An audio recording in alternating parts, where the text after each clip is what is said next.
You know what really grinds my gears? The fact that when your team makes the Super Bowl, you, the diehard season ticket holding, face painting, jersey wearing superfan, like me, have absolutely zero chance of actually going to watch them play.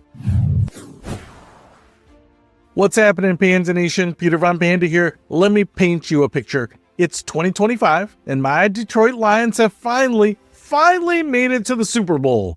I mean, at least here's hoping. I've waited my entire life for this moment. I've endured decades of disappointment, memes about Thanksgiving losses, and that soul-crushing 0-16 season, which I can never personally forget. And now, against all odds, they're going to the big game, so naturally, I'm ready to sell a kidney, max out my credit cards, and fly whatever I need to go watch my Lions compete for the Lombardi Trophy. And I don't care about the cost. This is a once-in-a-lifetime moment, truly. Except I do care about the cost, because it turns out that the cost is astronomically absurd, unconscionably high to actually go to a Super Bowl. You want to know how much Super Bowl tickets cost in 2025? The average ticket price was around $8,000. $8,000 for one ticket. The cheapest seats, and I'm talking nosebleed, can't see the field, binoculars required seats, were going for a minimum $2,500 to $4,500 a ticket. And if you want good seats,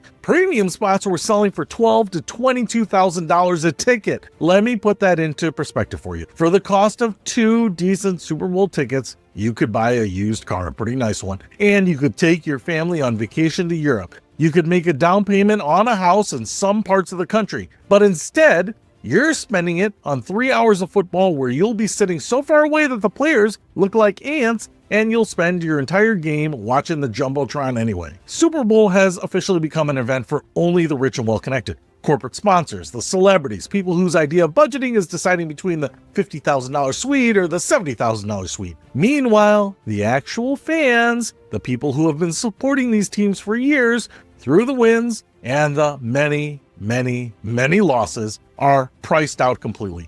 And you know what makes this even more frustrating? There's a solution, a simple, obvious solution that the NFL refuses to implement.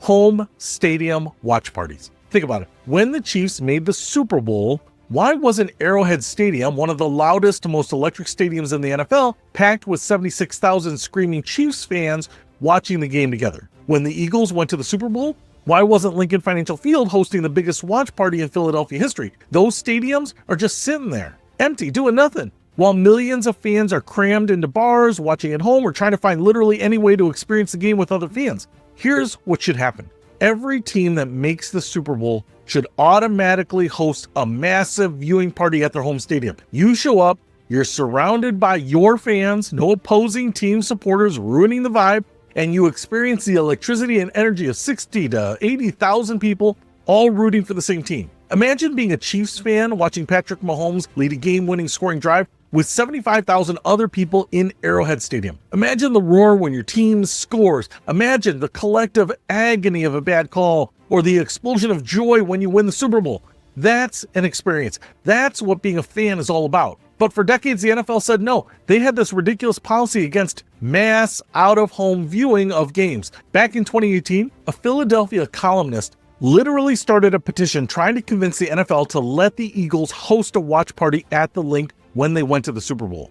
Over 5,500 people signed it. You know what the NFL said? Nope, not happening. Why? Because of broadcast rights and agreements and a bunch of corporate mumbo jumbo that basically translates to, we'd rather everyone watch at home or in bars where we can control the experience and maximize revenue. Now, to be fair, the NFL finally started loosening up this policy. In 2025, for the first time ever, they allowed stadium watch parties, but here's the catch. It was only for Verizon customers. That's right, you needed to be a Verizon customer to get free tickets to these watch parties happening at 30 NFL stadiums across the country. So we've gone from no stadium watch parties at all to stadium watch parties, but only if you have the right cell phone carrier. I guess it's still progress, but it's still not what the fans actually need. Here's what I'm proposing. And NFL executives, if you're listening, take notes, but I know you're not listening. Every team that makes the Super Bowl should host an all-out, full-scale watch party at their home stadium. Make it affordable, like $50 to $75 a ticket. That's a price point that actual fans can afford.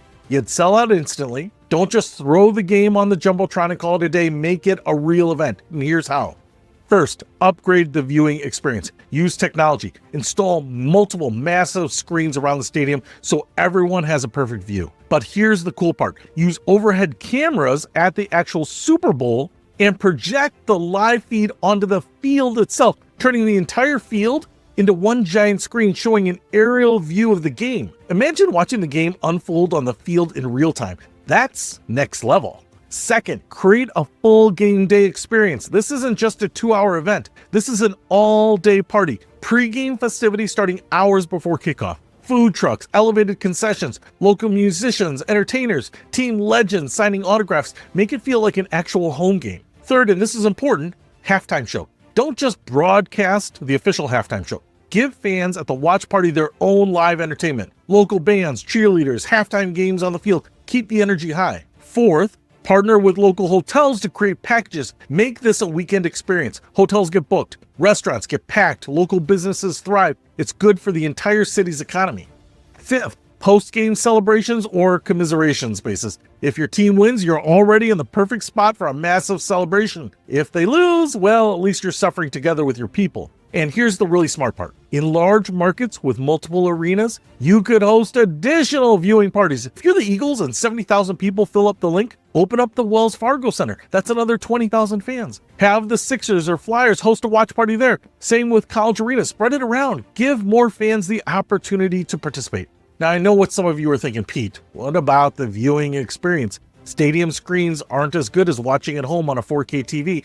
And you're right, from a purely technical standpoint. But you know what watching at home doesn't have? The communal experience, that energy, the electricity, the feeling of being part of something bigger than yourself. Sports are meant to be experienced together. That's why we go to games, even though the view is technically worse than watching it on TV. Because being there, surrounded by thousands of fans who care as much as you do, creates memories that watching alone on your couch never will. Plus, with modern technology, we can make the viewing experience incredible. High-definition LED screens, surround sound systems, augmented reality experiences. We have the technology to make this work. Here's the thing that really gets me. Only 2 teams in NFL history have ever gotten to play a Super Bowl in their home stadium. The Tampa Bay Buccaneers in 2021 and the Los Angeles Rams in 2022. Both teams won, by the way, which is pretty cool. But that's 2 teams out of 32 franchises over nearly 60 years of Super Bowls. For everyone else, your home stadium just sits empty while your team plays the biggest game of their lives 1,000 miles away. It's ridiculous, it's wasteful, it's a massive missed opportunity.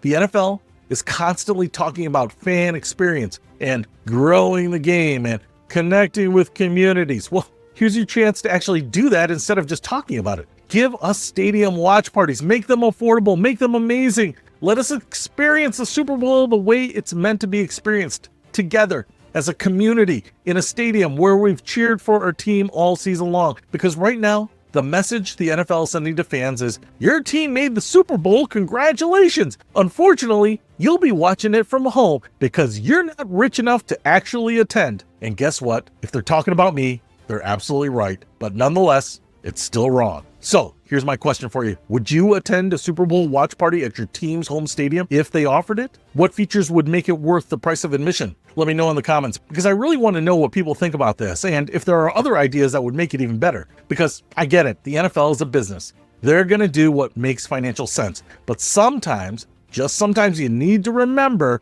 that without the fans, you don't have a business.